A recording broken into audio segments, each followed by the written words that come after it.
만약 제가 여러분한테 그 유럽의 한 작은 나라에서 농부들이 돼지에게 엑스트라 버진 올리브 오일을 먹여서 키운다고 하면 어떠신가요? 우리가 보통 샐러드에 진짜 조심스럽게 조금씩 뿌려 먹는 그 비싼 올리브 오일 말씀이시죠? 네네, 맞아요. 아마 여러분 대부분은 속으로 이거 고기를 비싸게 팔아먹으려는 엄청난 마케팅 쇼구나 하고 생각하실 겁니다. 저라도 처음 들으면 당연히 그렇게 생각할 것 같거든요. 그렇죠. 하지만 만약에 그 오일이 우리 입안에 들어가는 고기의 분자 물리학 자체를 완전히 바꿔놓는다면 어떨까요?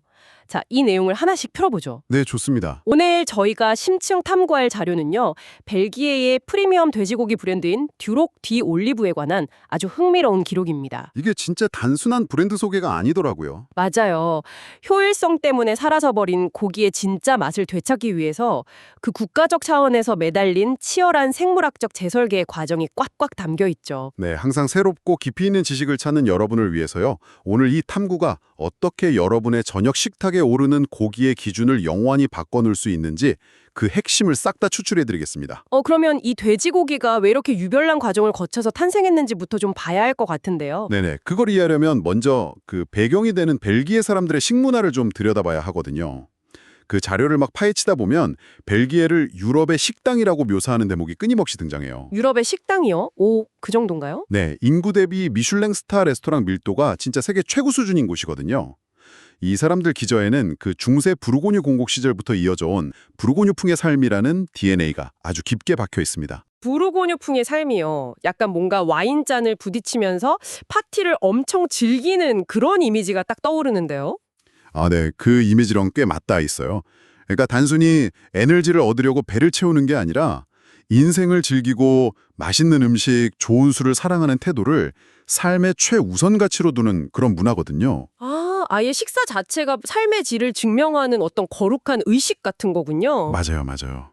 그래서 이 사람들은 고기 한 덩어리를 사더라도 그냥 대형마트 진열대에서 대충 집어들지 않아요.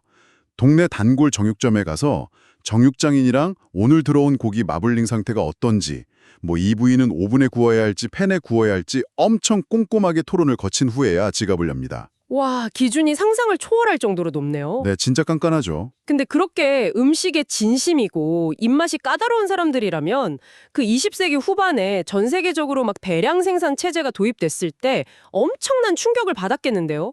양돈 산업도 예외는 아니었잖아요. 그럼요. 빨리 자라고 새끼도 많이 낳는데 지방은 적은 그런 백색 돼지들이 전 세계 시장을 다 점령해버렸으니까요. 바로 그 지점에서 미식의 비극이 시작되는 거죠. 효율성만을 극대화한 백색 돼지한테 뭔가 치명적인 단점이 있었던 건가요? 네, 근육 내에 지방이 너무 없다 보니까요. 프라이팬에 올리는 순간 고기가 품고 있던 수분이 밖으로 막 흥건하게 빠져나오는 드립노스 현상이 발생한 겁니다. 그 고기 구우려고 프라이팬에 딱 올렸는데 고기에서 물이 줄줄 나와가지고 결국 굽는 게 아니라 물에 삶아지는 것처럼 변해버리는 그 현상 말하는 거죠? 네, 정확히 그 현상입니다. 겉면이 아주 바삭하게 구워지면서 풍미를 확 끌어올리는 마이야르 반응이 일어날 수가 없게 된 거죠. 수분이 다 빠져나가 버리니까 씹으면 진짜 고무줄처럼 퍽퍽해지잖아요. 맞아요. 결국 고기 자체의 맛이 아니라 막 자극적인 소스 맛으로 억지로 먹어야 하는 지경이 이른 겁니다. 당시 벨기에 셰프들이랑 미식가들은 시장에 깔린 이 퍽퍽한 돼지고기를 보면서 맛없는 하얀 덩어리라면서 엄청 한탄을 했대요. 생산량은 폭발적으로 늘어서 고기는 막 넘쳐나는데 정작 식탁 위에 올릴 진짜 맛있는 고기는 멸종해버린 그야말로 풍요 속의 빈곤 사태네요. 네, 진짜 아이러니하죠. 제가 이 자료 읽으면서 진짜 크게 공감했던 게요.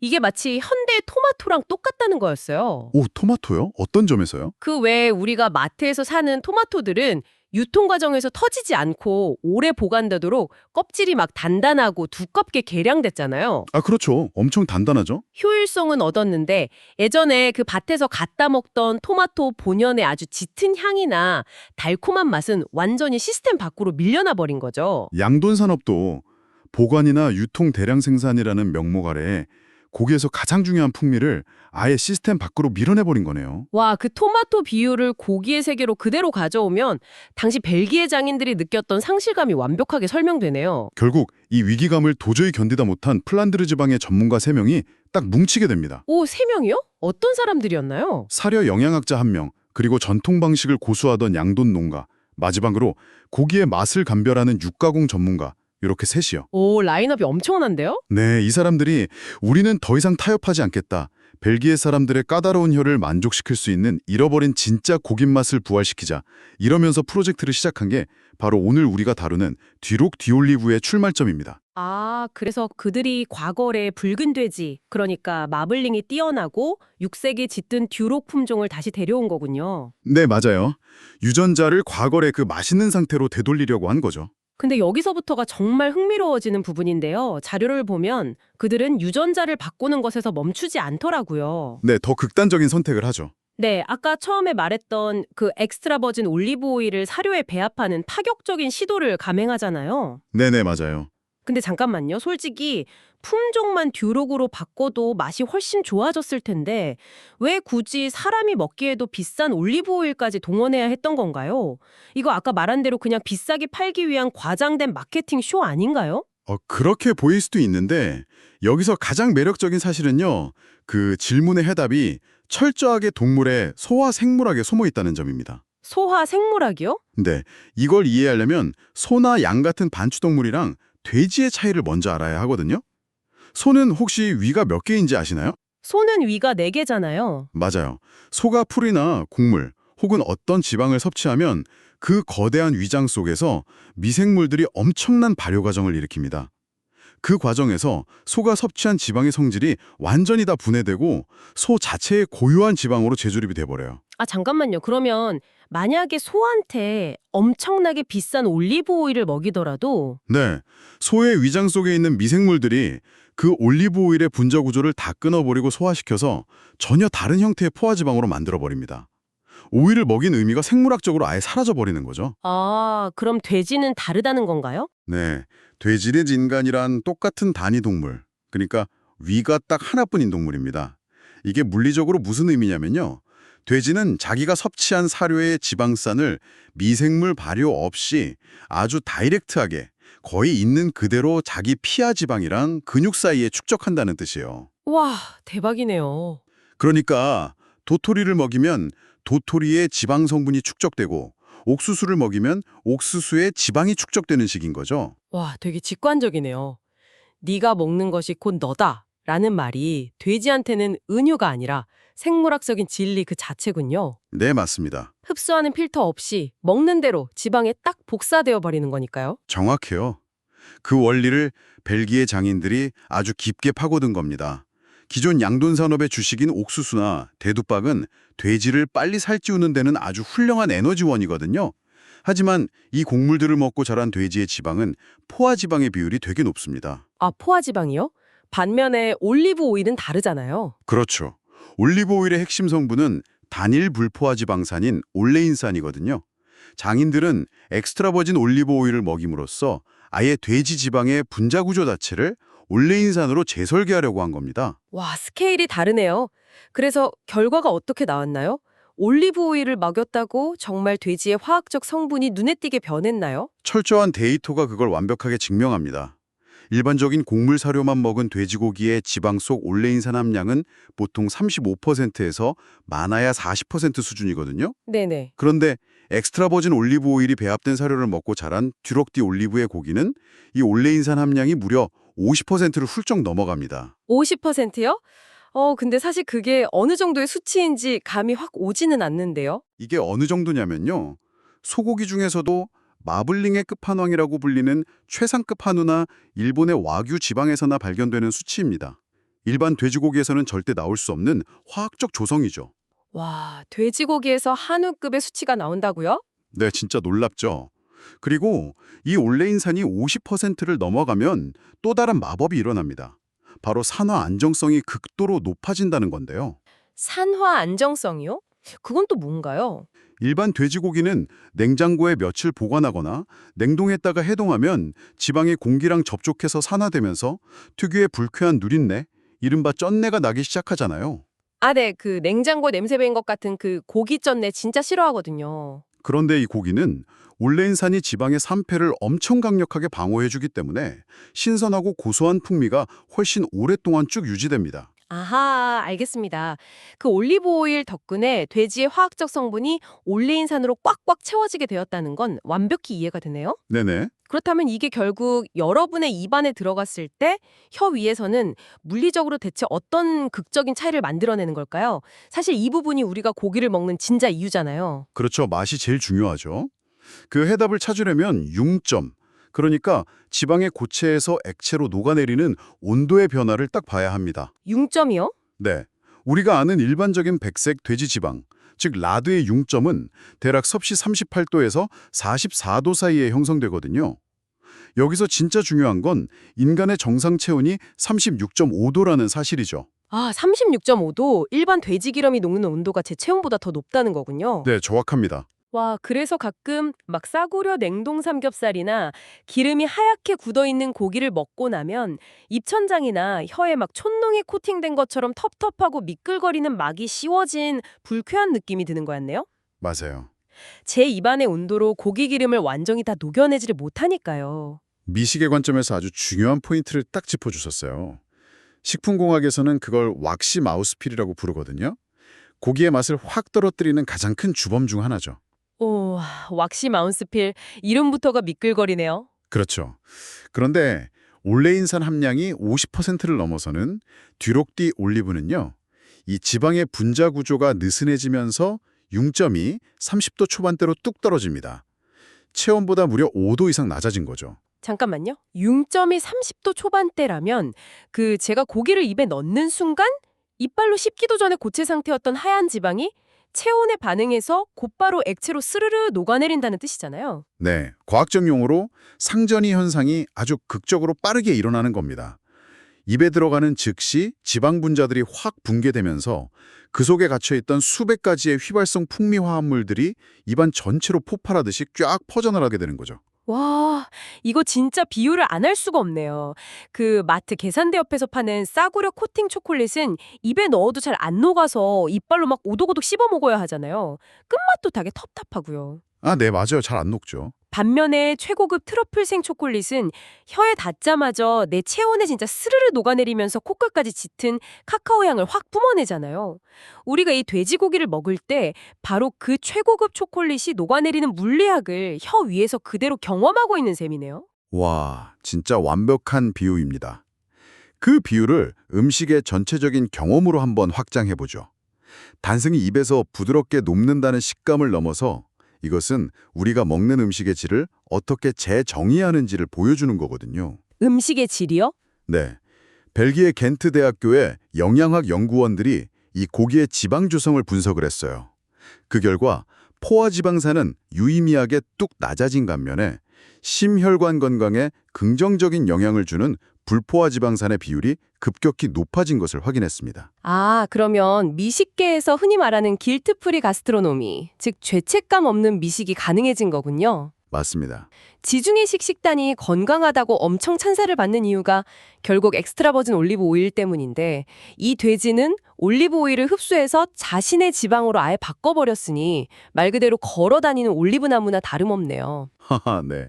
걸어다니는 올리브 나무라는 표현 좋네요. 네, 효율성을 버리고 맛의 번지를 막 깊게 파고들었더니 결과적으로 건강이라는 엄청난 보너스까지 따라온 거고요. 그런데 여기서 아주 중요한 질문이 하나 제기됩니다. 어떤 질문인가요? 그렇다면 올리브 오일만 그냥 무조건 많이 먹이면 최고의 돼지가 되는 것인가 하는 의문이죠.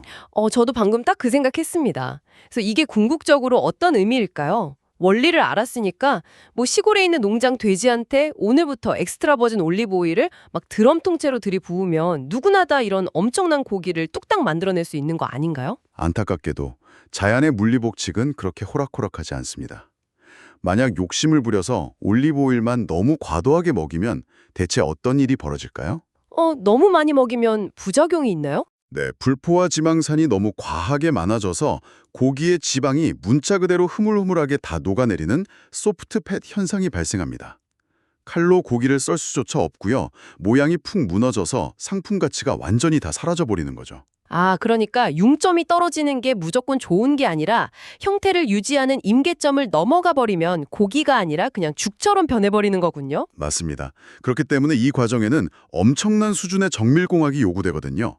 첫 번째 과제는 기본 곡물 사료랑 엑스트라 버진 올리브 오일의 그 완벽한 황금 비율을 찾아내는 것이었죠.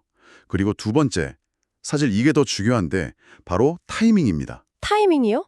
언제 먹이느냐가 뭐 그렇게 중요한가요? 엄청 중요하죠.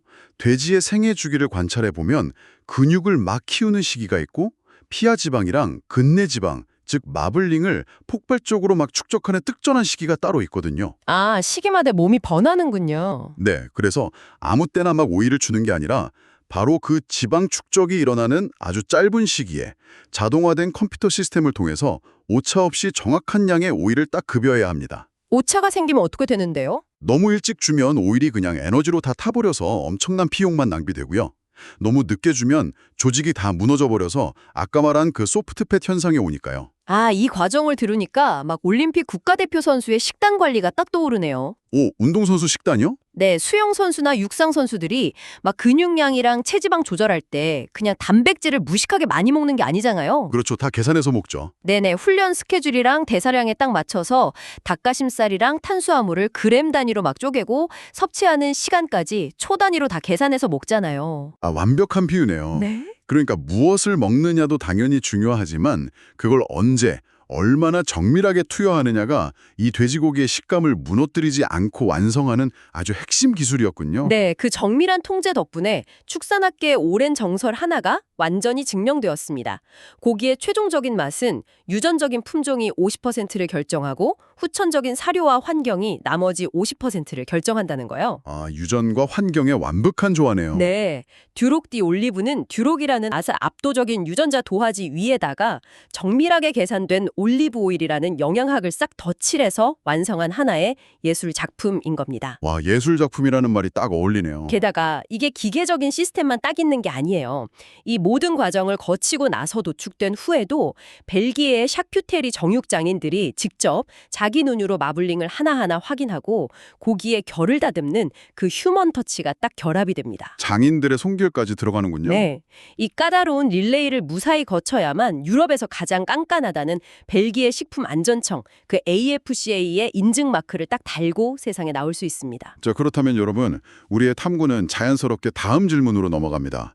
이렇게 폴란드의 장인들의 엄청난 집념과 과학, 그리고 정밀공학의 결합으로 완성된 벨기에의 걸작이 대체 어떻게 그 대륙을 건너서 한국에 있는 여러분의 저녁 식탁에까지 오르게 된 걸까요? 그 이면을 딱 들여다보면요. 이것을 한국 시장에 처음 들여온 수입본 K미트에 정말 무모해 보일 정도의 과감한 도약이 있었습니다.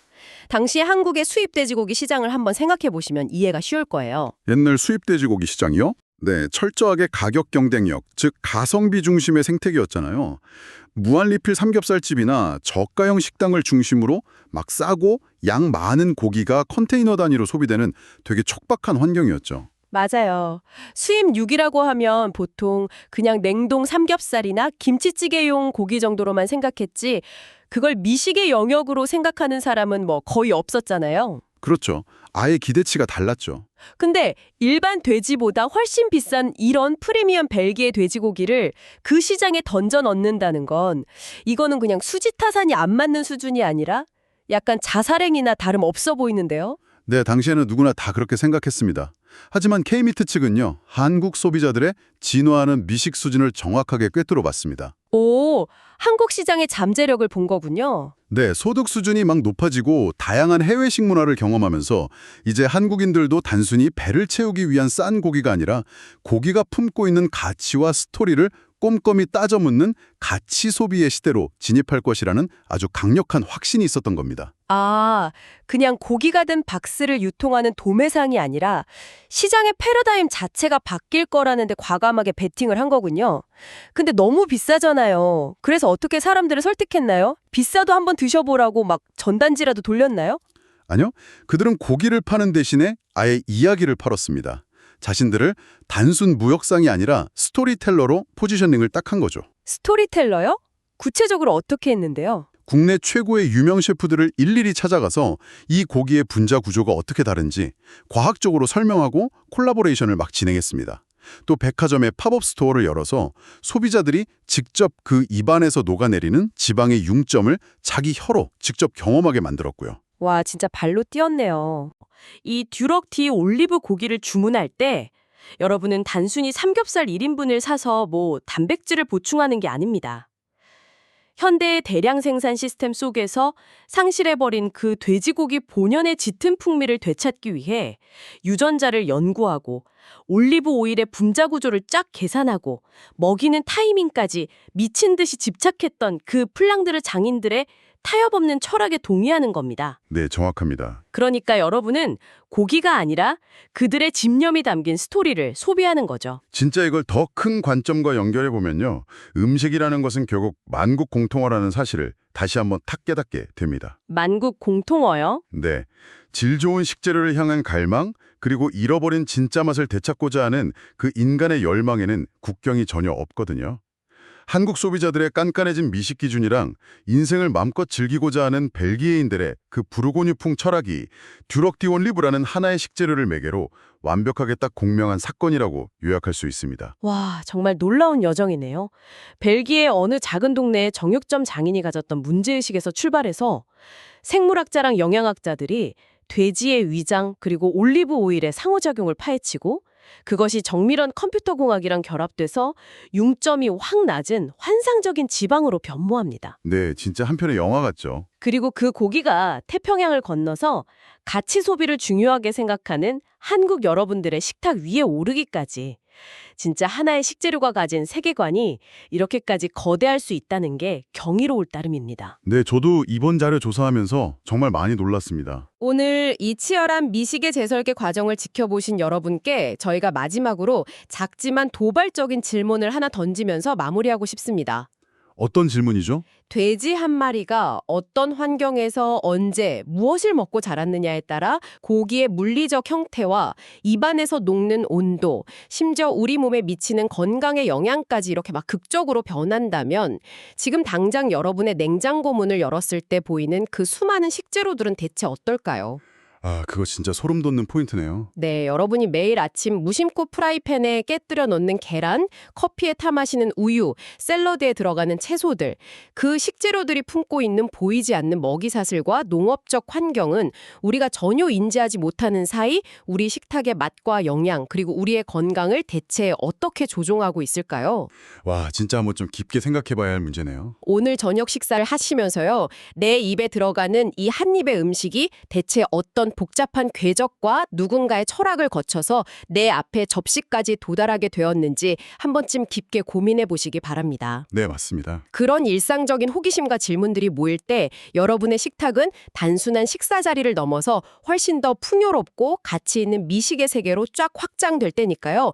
앞으로도 멈추지 말고 계속 질문하고 계속 탐구하세요. 네, 계속 탐구하시길 바랍니다. 저희는 다음번에도 여러분의 지적 호기심을 확 폭발시킬 흥미진진한 심층 탐구 자료를 들고 다시 찾아오겠습니다.